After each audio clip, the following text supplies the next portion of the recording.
Well now, someone asked me about a particular individual who posts videos and sort of resembles Brother Larry.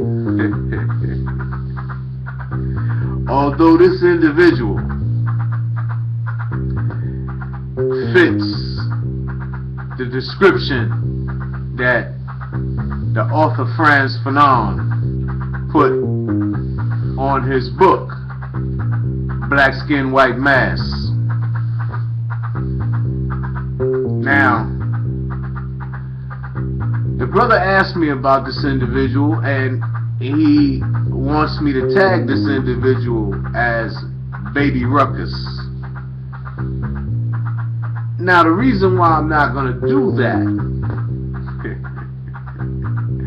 is because I really need this brother who is focusing his good intentions on this no good individual. I need the brother to understand that distractions will be placed in your way in order to get you to not deal with what you are actually dealing with, especially when what you say begins to have an effect. You see, the forces that seek to maintain the status quo are not sitting idly by and watching you guys who think you are part of a conscious community rally your troops. Now, notice I separate myself from conscious community. I'm not part of the conscious community. I don't know what it is.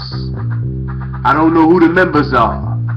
I don't know what their agendas are. I don't know why they're conscious. I don't know why they think they're conscious. I don't know why other people think they're conscious. I hear the things that they say, and I don't consider that to be consciousness. I listen to the things that they talk about, and I don't consider that to be consciousness. It is not consciousness to be intelligent. Clarence Thomas is intelligent, but he's not conscious. So let's understand what we are actually saying when we say conscious community, because I know some Irish guys and they have a conscious community, and believe me, they are not talking about what we are talking about. They are talking about Ireland and Britain and Irish issues, and that's consciousness for them. So consciousness is a relative term relative to what you are actually dealing with.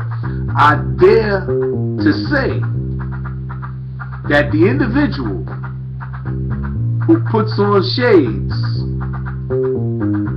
and shaves his head bald and rants and raves about tea parties and black people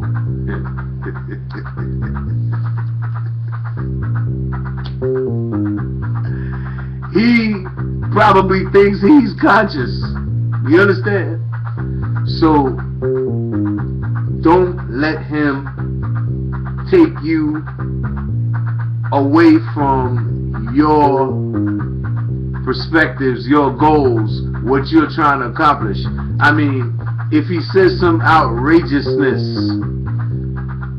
like he does, bang him and keep it moving. Because like Uncle Ruckus, I bang Uncle Ruckus, I keep it moving. You understand? I do not think that I am going to change Uncle Ruckus from being who he is. That is not my intention. When I point out the absurdity, the utter foolishness of what Uncle Ruckus says, it's because I want you to know that there are individuals who look like you who absolutely do not think like you. I need you to really understand that there are individuals who look like you that are not you. Now, while this individual may look like Brother Larry in shades, that individual is a shady character. And Brother Larry's character is not shady. Brother Larry wears shades because Brother Larry looks good with shades on. Been that way since I was a little dude. This is a part of Brother Larry's persona. Now, sometimes you see me without him, sometimes you see me with him. That's just me. You understand? Depending on how I feel at the moment. If you know what I mean. So anyway, in point of fact, disregard that individual. If you click on this video, you already know he's gonna say some outrageous foolishness because he is catering to a white audience. He is seeking acceptance from white people.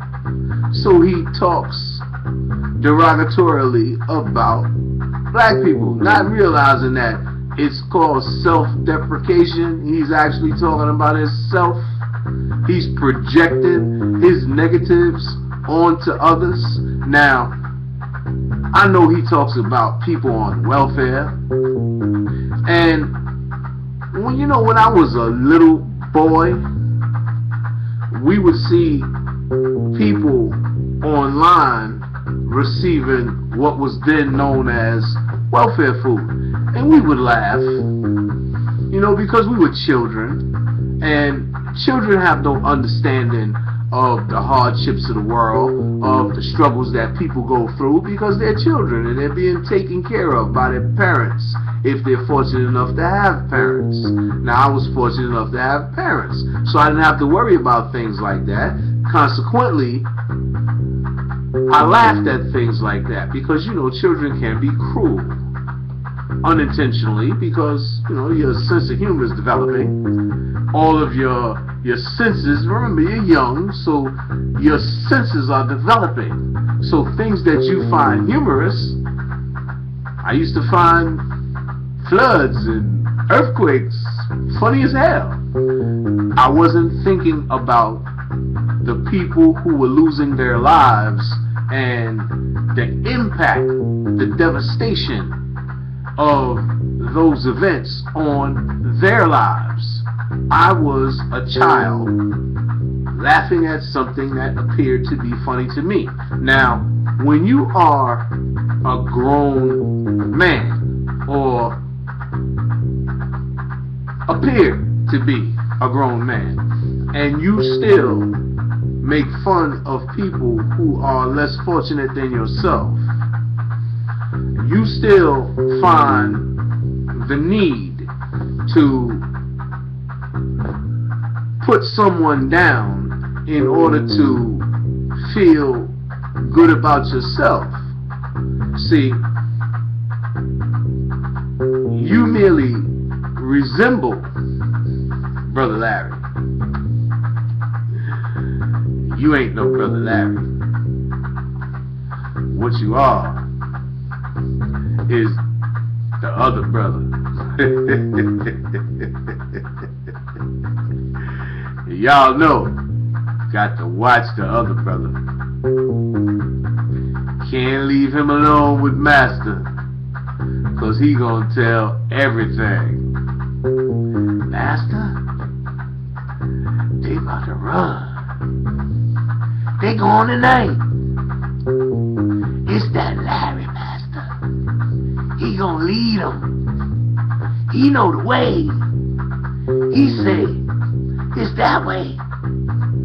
So let's wait for him, Master, and ambush him when he come through, trying to lead them to freedom. They don't want to work for you no more, Master. See, that's the other brother. It's Brother Larry saying, stop calling yourself dumb-ass names, and let's get serious about this thing we say we need to do. You understand? You see the hair on my chin getting gray? That means time is chipping away at the days.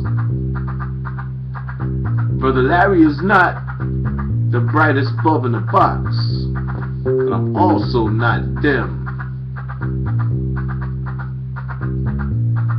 Not trying to sell you anything. Not a t-shirt, not a DVD, not a book, not an idea. What I am trying to do is ignite your brain cells like the mythical bird in Kemet that arose from its own ashes. We are in the ashes right now, family. We have been burnt down, burnt to a crisp. It's time for the ashes to ignite and rekindle that spirit of old. Our ancestors were not content people. They were trying to combat the obstacles placed before them. They weren't just dancing and singing because they were happy.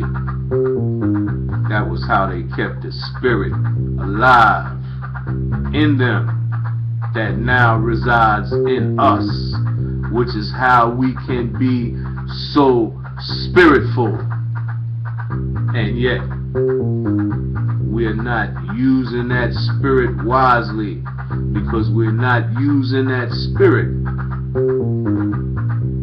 to bring it together. That's the only way forward.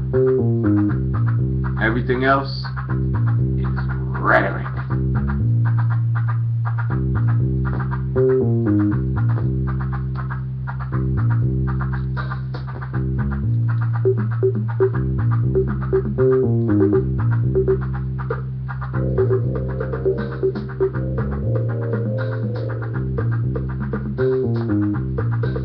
Rhetoric.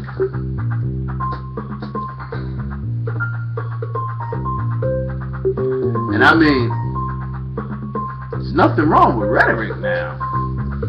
I mean, you know, I got rhetoric, just like everybody else.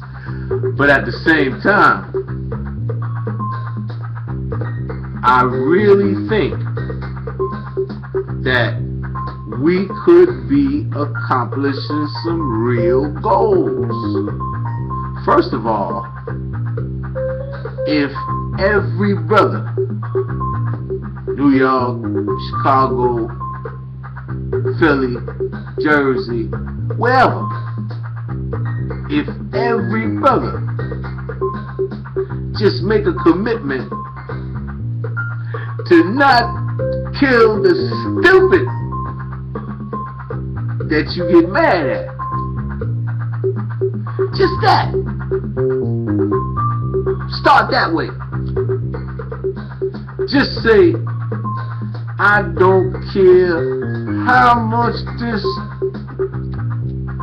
get on my nerves, I'm not gonna put a bullet in his ass. Just try it for a month. 1 month. Now, check this out. Spread that around. I ain't never asked you to do anything for me. Do that for me. Spread that around. Try 1 month saying, I ain't gonna do it. And see how that works. Just 1 month. What you got to lose? A month? You gonna be here a month anyway. You gonna live or die a month anyway. Why not try it? 1 month. No blasting your brother. 1 month. No blasting your brother. 1 month. No insulting your brother. No bitch ass nigga. No faggot nigga. No nigga. No nothing. 1 month. Just 1 month.